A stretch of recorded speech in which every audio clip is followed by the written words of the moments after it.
Hello ladies and gentlemen, today we're going to be drawing a picture of a spider, but we are going to be building it out of shapes. To complete this task, you're going to need a piece of paper, whatever size you would like. You're going to need a pencil and something to color with at the end when we decorate it. So to start with, I'm going to break in my new North Carolina Museum of Art pencil. We'll see how it works. We're going to start with the body of the spider. And spiders have two main segments to their body. So we have the abdomen, which is an oval. And then we have another oval in the front. And just know that this oval in the front needs to be large enough for the legs and the eyes.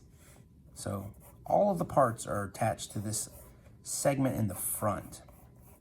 We have to be able to fit 8 legs, and that means 4 on this side and 4 on this side.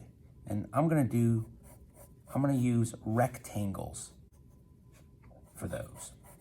Now, spider legs can bend. They have different segments to them, similar to the way that your finger has different sections so that you can bend your finger. So this is not the entire leg of the spider. That's just the first segment of it. And I'm going to do that just to space out the legs and make sure that I have room for them all.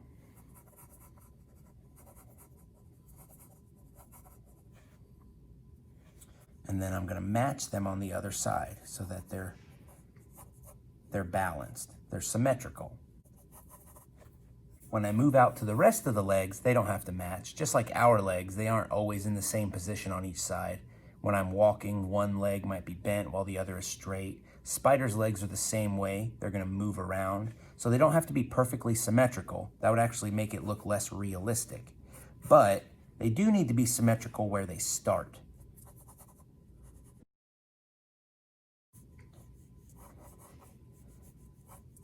So 1, 2, 3, 4, 5, 6, 7, and 8. I feel like right now there isn't enough room for me to put the eyes in the front, so I'm going to move the legs back a little. But that is why we sketch it out with a pencil first, so that we can make any changes we need to make before it becomes permanent.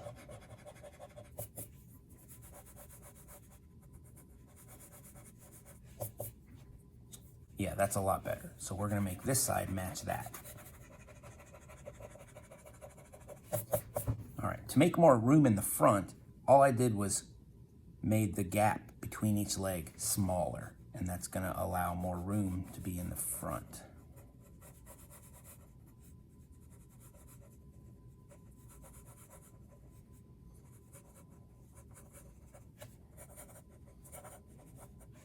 So now I've created a lot more space in the front. Now we're gonna add the rest of the legs. So I'm gonna add another segment to each leg. And this is the part where you wanna make sure that it's not perfectly symmetrical, because that tends to make it look less realistic. Because most of the time, just like us, our arms and our legs aren't usually in the same exact position. So that variation is what makes it look more real. And for this segment of the legs, instead of having a rectangle on the end, I'm gonna round it off like an oval.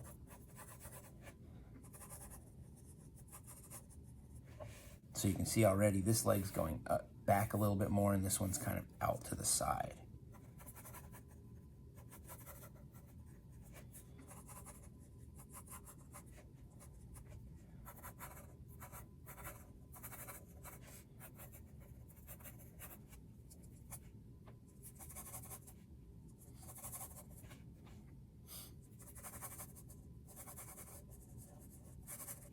So here are the main shapes of our spider. We have 2 sections for the body. We have the legs coming out of the front segment, and each leg has 2 pieces to allow them to bend in different directions. So now that everything is in the places that I want it, I can go ahead and I can outline it in permanent marker so that it stays that way, and I can erase all of these sketched in pencil lines. A lot of spiders look like they have a bumpy or fuzzy texture in real life. So as I was outlining my spider, I decided to create a little bit of a texture around the edges of his legs and body. I looked at some pictures of real spiders and saw that they have lots of different interesting patterns on their bodies. Even though I made up this pattern, it is inspired by the patterns that I saw. I decided to use warm colors for my spider's body and legs. I felt like yellow and orange work together really well, and it would make the spider stand out a lot in this picture.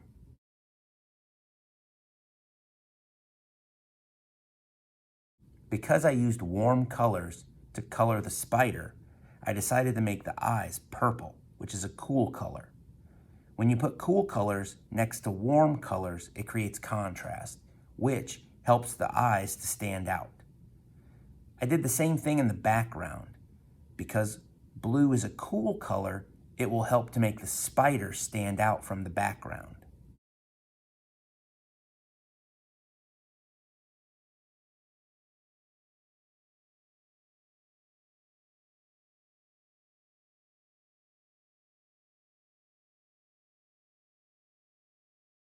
After I colored everything, I went back in and I added some shadows around the legs and the body, thinking of the light as being in the upper left of the picture.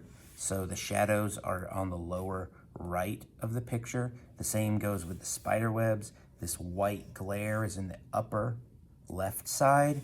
And then I added a little bit of darkness on the lower right side so that all of the shadows are coming from the same light source. I think it has just enough realism. It's structured like a real spider. It has realistic designs and details on the spider, but I took a few creative liberties, especially in the colors I chose to create the relationship between the spider and its background. So I hope you like the way your spider turned out. Remember, it doesn't have to be completely realistic. We're inspired by the real objects, but artists also use their creativity to push their artwork to make it more interesting to the audience. There are still plenty more variables that you could play with when creating these spiders, so you could do another one and it could turn out completely different. I'll see you next time. Bye.